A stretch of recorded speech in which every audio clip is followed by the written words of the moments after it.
আমাদের উচ্চারণের সমস্যাগুলো কিন্তু কেটে যেতে সাহায্য করে।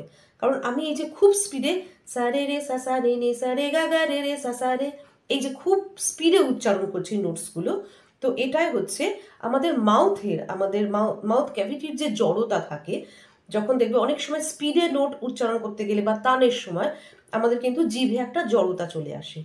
তো এই রকম রেওয়াজ করলে, খুব ফাস্ট মোডে এরকম নোটের রেওয়াজ করলে কিন্তু জিভের জড়তাটা কাটতে খুব সাহায্য করে।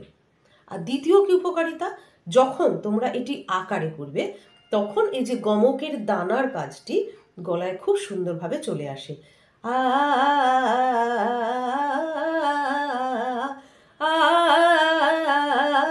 এইভাবে কিন্তু একটু ধাক্কা দিয়ে দিয়ে করবে, কারণ এই ধাক্কাটাই হচ্ছে কিন্তু গমকের আসল দানার কাজ। এই ধাক্কাটা পড়লেই কিন্তু গমকের দানার কাজটা গলায় খুব ভালো